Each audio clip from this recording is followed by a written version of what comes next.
This video is just a beginning of a project I'm working on, really dollhouse scale dolls.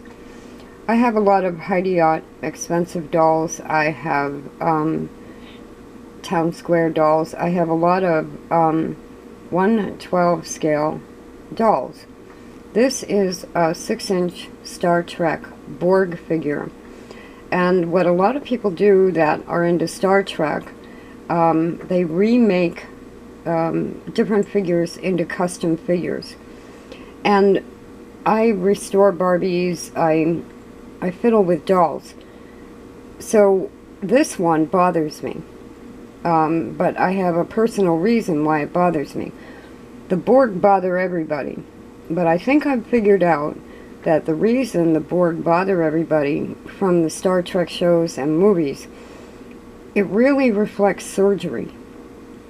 And the worst case scenario kind of surgery with the Borg, where they just cut things off and stuff like that and do implants. And so I have 3 of these, and I started with them because my husband had had a heart attack, and over 4 months they kept doing more and more surgery to keep him alive. And it was extremely, extremely upsetting. I screamed at my doctor about it, my personal doctor. I said, how can you people think like this? I mean, they were talking heart transplant, lung transplant, and recently, I was in tears sobbing. How can you do this to a person? And if they had known him, he would not have wanted that. And it didn't work. He ended up passing away. And so he went through 4 months of hell. And to me, in the Star Trek episodes, all of them, the Borg represent surgery and doctors. And a lot of times, we have to give up control to the doctor and trust that they know what they're doing. They're very often like Borg, in the sense where they don't want to answer a lot of questions. They don't want to be comfy cozy. Just let them get to what they're doing. So I see a correlation there. I've so far had 2 major surgeries that what happens, well, plus a C-section. The C-section, all 3 of them, I was awake for. I was awake. I was sedated, but I was awake for all 3 of my major surgeries. So, in the meantime, as I've been looking at Star Trek figures, I have a lot of Star Trek figures of different sizes. I was realizing that these gray shapes, when you're half awake during surgery, are doctors.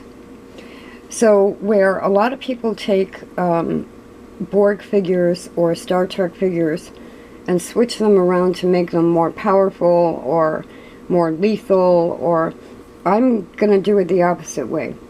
So this is the Borg from First Contact, the Borg figure by Playmates. You can find them on eBay. What this is, it looks to me like they made it a clamp of some kind for the Borg. It's actually, for me, a bone saw, because I might lose my legs. I'm still at a risk of losing my legs. So this is the epitome of, if I lose my legs, this is how it's going to go. That's the worst case scenario. I've already had nightmares about losing my legs. So you can see I've got, these are elastic fabric bandage things that I have on there because my legs are most important. I'm going to take at least 1 of these, maybe 3 of them or so, and turn them into doctors and nurses instead of making them more lethal. I'm going to put a link to a man's YouTube channel who talks a lot about how to do custom figures. And for example, all the 6-inch Playmate figures have pegged down heads, which means the head is not hollow and it has a peg that goes down into the body. Why does that matter? well, to get it out of there, it's better to take the arms and then open the chest cavity to get the head out of there. So he does videos like that, which you may find helpful. I was also thinking this is wonderful for kids that have cancer or kids that have any kind of surgeries all the time. Somebody that goes through it with them would have prosthetic arms or prosthetic legs. The Borg can be a positive instead of a negative, and you can take fears about surgery into medical. Now, the other group of people this would be excellent for to take them to medical are veterans. My son's friend Nick was killed in Afghanistan. His Humvee thing ran over an IED. And he struggled for several hours. They tried to save him, and they couldn't save him. But our active duty personnel go through that a lot. And then they come home with a prosthetic arm, or a prosthetic leg, or a broken back. You know, they wouldn't have tubes coming out of their heads. But if you think of having surgery, and the doctor is standing in front of a blood pumping machine, the tubes would be behind him.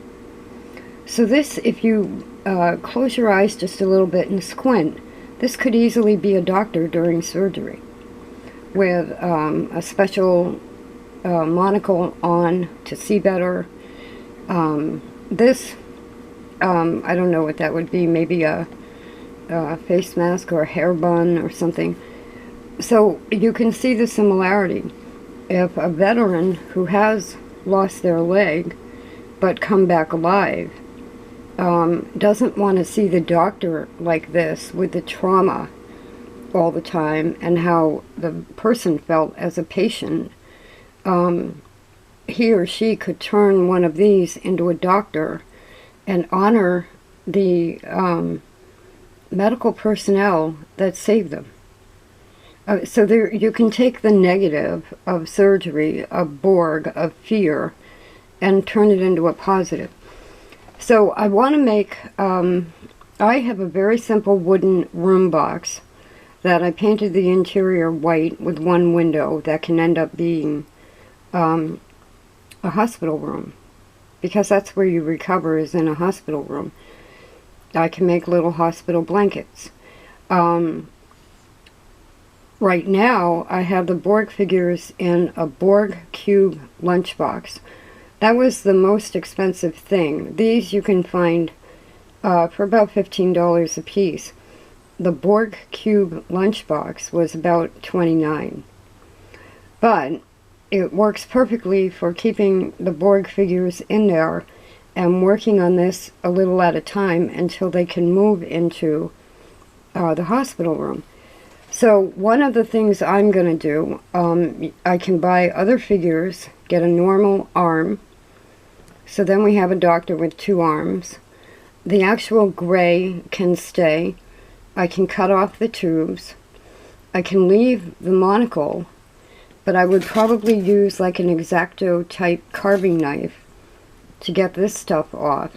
Or you can buy dollhouse wigs, and I can put a wig on. So you can use your imagination and the skill of making custom figures to go to the positive instead of the negative. I have 3 Borg right now. When I had my artery surgery, I think there were a total of 8 people in the room. And like I said, I was awake. I only saw the doctor, the anesthesiologist, who was monitoring me, and a nurse, but I was aware of all kinds of machines around the room. All kinds of machines. So those are the Borg environment, the Borg cube. So really, if you look at any of the scenes in First Contact and how they take over, I forget if it's engineering, where they take over, the room, and they set up all their machines and tubes and everything, and regenerating chambers. It's very much like a hospital room in gray. And I wonder if the original writers even based it on that. But anyway, when you're a little bit fuzzy and you have people going around you, you don't always see their white coats or their lab clothes, their blue meds. So the biggest problem I would have here, I can cut off the tubes, get a replacement arm, and make a little blue coat, and I'm halfway to a doctor. The carving off of these things on the head, it's plastic, it should be fairly simple. A wig, it's doable. And then using it as a dollhouse miniature, it's 6 inches tall. It will fit in a 1/12 scale dollhouse things like the Heidi Odds. My male Heidi Odd doll is 6 inches, I think. They might be a little bit big depending on your dollhouse. But I have a room box, and I can make clothes to take the Borg and the fear of surgery. Once I get a normal arm on here and get the tubes off, I can be knitting. Now what this does psychologically for me, obviously it would remove any trauma from surgery. But what it does also, I still run the risk of losing my legs. So by focusing on this and knitting hospital blankets and little lab coats and stuff like that, you could also buy them, buy doctor clothes at the right scale. It gets me prepared for the next surgery where I actually might lose my legs. So a bone saw, this is a clamp, but it's very similar to a hacksaw. I need to look at this, because what you don't want to do if you know you might lose a leg or you might lose an arm, you don't want to just poo-poo it and say, I'll deal with it then. I really don't think you want to do it that way. I think you should be prepared for feeling strange.